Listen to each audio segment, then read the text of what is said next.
Salam, perkenalkan saya Pono Sampe dengan NIM D041 201063. Video ini saya buat untuk memenuhi tugas pekan kelima, yaitu membuat video review tentang materi potensi kemaritiman Indonesia pada mata kuliah Wawasan Sosial Budaya Maritim, kelas Wawasan Sosial Budaya Maritim A, Teknik Elektro. Potensi kemaritiman Indonesia. Seperti yang telah kita pelajari pada pertemuan-pertemuan sebelumnya, yaitu pada konsep dan karakteristik benua maritim Indonesia, telah dilihat bahwa wilayah laut Indonesia itu sangat luas, bahkan lebih luas daripada wilayah daratannya. Sehingga tentu di wilayah laut Indonesia memiliki banyak potensi kemaritiman. Nah, potensi maritim yang dimiliki Indonesia tentu dapat dilihat dari berbagai sektor, antara lain ada sektor kelautan dan perikanan, pariwisata bahari, perhubungan internasional, maupun sektor lainnya. Potensi-potensi ini itu adalah sebuah andalan atau sebuah keuntungan dalam menjawab tantangan dan peluang dalam mewujudkan Indonesia sebagai suatu poros maritim dunia. Pernyataan ini juga tentu didasari bahwa potensi sumber daya kelautan Indonesia itu sangat besar, yakni sekitar 75% wilayah NKRI itu adalah laut, dan selama ini telah memberikan sumbangan yang sangat berarti bagi keberhasilan pembangunan nasional. Sumbangan yang sangat berarti dari sumber daya kelautan tersebut antara lain berupa penyediaan bahan kebutuhan dasar, peningkatan pendapatan masyarakat, kesempatan kerja, perolehan devisa, dan pembangunan daerah. Potensi kemaritiman kita itu ada dua. Yang pertama itu ada jenis sumber daya alam, yang kedua itu ada sektor berdasarkan jenis sumber daya alam yang dimiliki oleh Indonesia. Nah, dari dua potensi kemaritiman kita ini tentu memiliki kaitan antara satu sama lain dan akan menjadi potensi yang besar serta menghasilkan keuntungan yang besar untuk bangsa Indonesia. Kemudian kita masuk ke slide selanjutnya, yaitu potensi pembangunan ekonomi kemaritiman berdasarkan jenis sumber daya alam. Nah, yang pertama itu sumber daya dapat pulih atau renewable resource. Sumber daya dapat pulih ini terdiri dari jenis-jenis hewan laut, di mana sumber ini dapat bereproduksi secara alami tanpa membutuhkan campur tangan manusia. Sumber daya laut yang dapat pulih di Indonesia memiliki tingkat keanekaragaman hayati yang sangat tinggi. Hal ini dibuktikan dengan ditetapkannya Indonesia sebagai mega diversity laut terbesar di dunia. Adapun salah satunya itu yaitu sumber daya ikan.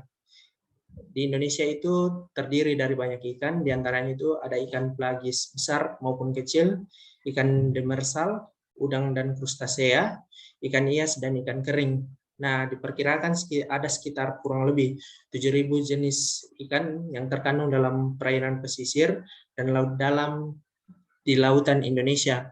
Ini belum termasuk kerang, udang, kepiting, cumi-cumi, dan sebagainya. Jadi dari 7.000 jenis ikan ini tentu itu adalah jumlah yang sangat besar dan menjadi kekayaan lautan Indonesia. Stok sumber daya laut perikanan Indonesia yang melimpah dapat dieksploitasi hingga 6,7 juta ton per tahun tanpa membahayakan kondisi keberlangsungan sumber dayanya. Tetapi disayangkan bahwa potensi tersebut baru bisa dimanfaatkan 2,3 juta ton atau sekitar 45%. Selain daripada perikanan, ada juga terumbu karang. Terumbu karang ini untuk tempat ikan dan dapat juga dijadikan bahan pangan manusia. Kemudian ada juga hutan mangrove, padang lamun, pulau-pulau kecil yang dapat dijadikan tempat wisata. Kemudian yang kedua itu ada sumber daya tak dapat pulih atau non-renewable resource. Dikatakan tak dapat pulih karena sumber daya ini tidak dapat direproduksi, di mana sehingga perlu dilakukan eksploitasinya itu secara bertahap. Sumber daya tak dapat pulih ini dikatakan juga sumber daya non hayati, di mana misalnya itu seperti migas, mineral, serta benda muatan asal kapal, atau bisa juga dikatakan harta karun yang cukup melimpah. Sumber daya tak dapat pulih ini dapat dibedakan menjadi dua lagi, yaitu bahan tambang dan mineral, yang terdiri dari bahan bangunan, pasir besi, pasir kuarsa, batu apung, siderite, mineral radioaktif, garam, titanium, lempung koalim, kromat, serta emas. Nah, bahan tambang dan mineral ini jika dimanfaatkan dengan baik tentu memberikan dampak perekonomian yang besar bagi bangsa kita dan dapat digunakan untuk mencapai tujuan bersama.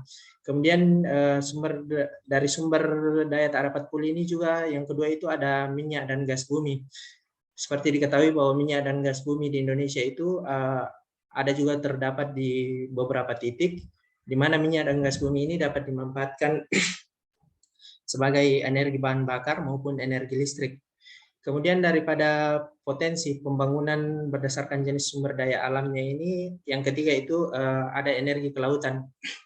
Energi kelautan ini digunakan ataupun dikonversi untuk menjadi energi listrik. Energi kelautan yang ada di Indonesia ini merupakan energi yang ramah lingkungan dan dapat digolongkan ke dalam energi terbarukan. Di antaranya itu ada gelombang laut, OTEC ataupun Ocean Thermal Energy Conversion, ada pasang surut dan ada angin. Nah, jika energi kelautan di Indonesia ini dimanfaatkan secara maksimal, maka tentu dapat menjadikan Indonesia sebagai negara yang menggunakan energi listrik ramah lingkungan. Kemudian yang keempat itu ada jasa-jasa lingkungan atau environmental service. Jasa-jasa lingkungan ini terdiri daripada media transportasi dan komunikasi, keindahan alam, wisata bahari, pengaturan iklim, dan penyerapan limbah. Nah, jika jasa-jasa lingkungan kelautan ini dimanfaatkan dengan baik, maka tentu menjadi potensi ekonomi yang besar. Salah satunya itu melalui wisata bahari dan keindahan alam. Karena kita ketahui bahwa wilayah pantai Indonesia itu rata-rata itu memiliki keindahan yang sangat unik. Salah satunya itu ada di Bali maupun di Raja Ampat itu sangat bagus keindahan alamnya. Kemudian kita masuk ke dalam potensi pembangunan ekonomi kemaritiman berdasarkan sektor kegiatan. Nah, pada potensi pembangunan ekonomi kemaritiman berdasarkan sektor kegiatan ini dapat dilihat di slide, dapat dibagi ke dalam 11 bagian. Yang pertama itu ada perikanan tangkap. Perikanan tangkap di Indonesia seperti dikatakan di atas bahwa itu potensinya dapat dimanfaatkan sekitar 6,7 juta ton per tahun, tapi disayangkan bahwa hanya sekitar 45%-nya yang baru dapat dieksploitasi, sehingga ini perlu dimaksimalkan. Kemudian yang kedua itu ada perikanan budidaya. Dari perikanan budidaya ini dapat lagi dibagi menjadi dua, ada yang dapat dilakukan di laut yang disebut dengan budidaya laut maupun yang dilakukan di daerah pantai yang disebut dengan budidaya pantai ataupun biasa disebut tambak. Kemudian yang ketiga itu ada industri pengolahan produksi perikanan. Dengan adanya penangkapan terhadap ikan dan budidaya ikan tentu dibutuhkan pengolahan produksi perikanan untuk menaikkan nilai suatu produk perikanan tersebut. Nah, ini tentu membutuhkan industri, sehingga perlu dibuatkan industri pengolahan produk perikanan. Kemudian yang keempat itu ada industri bioteknologi. Potensi maritim itu juga tentu membuka industri bioteknologi, di mana industri-industri yang berkaitan dengan potensi kemaritiman di bidang teknologi itu yaitu ada industri farmasi, kosmetik, dan makanan minuman yang misalnya itu seperti rumput laut yang dapat dijadikan sebagai bahan makanan maupun bahan kosmetik. Kemudian yang kelima itu ada pariwisata bahari dan pantai. Seperti diketahui bersama bahwa Indonesia memiliki garis pantai sepanjang 81.000 km dan ini tentu memiliki banyak keunikan untuk dapat dijadikan pariwisata bahari dan dapat dijadikan daya tarik untuk keindahan alamnya. Kemudian yang keenam itu ada pertambangan dan energi. Sumber daya pertambangan Indonesia menjadi modal penting pembangunan yang dilakukan selama ini karena energi dan mineralnya sangat dibutuhkan dalam kehidupan sehari-hari. Secara geopolitik, letak Indonesia memungkinkan memiliki berbagai bahan tambang dan mineral yang bersumber dari fosil seperti minyak maupun batu bara, juga berbagai kekayaan mineral lainnya. Indonesia yang terletak di Samudra Pasifik diperkirakan memiliki sumber daya energi mineral yang sangat besar, di antara yang mengandung sekitar 207 miliar ton besi, hampir 10 miliar ton titanium, dan lain-lain yang tersebar di dasar laut Samudra Pasifik. Salah satunya itu di dasar lautan Indonesia. Kemudian yang ketujuh itu ada perhubungan laut. Posisi geopolitik Indonesia tentu memberikan peran yang sangat strategis karena kita ketahui bahwa Indonesia itu berada di antara dua benua, yaitu benua Asia dan Australia, serta di antara Samudra Pasifik dan Samudra India. Ini tentu menempatkan Indonesia sebagai poros maritim dunia dalam konteks perdagangan global antar negara seluruh dunia, karena lautan Indonesia dapat menghubungkan antara benua Asia dengan Australia maupun benua Asia dengan Eropa dan Amerika. Kemudian dari perhubungan laut ini tentu akan menghasilkan devisa untuk pelayanan asing, di mana devisa untuk pelayanan asing yang dihasilkan itu saat ini diperkirakan sekitar 10 miliar US dollar per tahun, dan juga tentu memberikan keuntungan bagi masyarakat yang ada di sekitar pelabuhan karena dapat membuka akses perekonomian, baik itu perdagangan, keperluan-keperluan para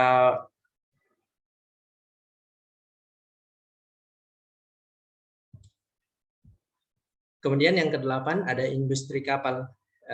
Industri kapal, bangunan laut, dan pantai. Dengan adanya luas lautan Indonesia yang sangat luas, maka tentu kita memerlukan kapal. Nah, disinilah perlu dibuatkan industri kapal maupun bangunan laut dan pantai. Kemudian yang kesembilan itu ada ekosistem pesisir dan laut. Ekosistem pesisir dan laut ini terdiri dari hutan pantai, pantai lamun, terumbu karang, yang dapat dimanfaatkan di pesisir dan di laut. Kemudian yang ke-10 itu ada pulau-pulau kecil.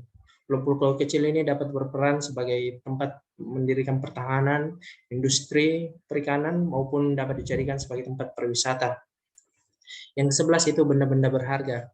Nah, benda-benda berharga ini misalnya seperti harta karun. Seperti yang kita ketahui bahwa dari tahun 1400 sampai 1900 itu diperkirakan ada sekitar 23.200 titik tempat kapal tenggelam.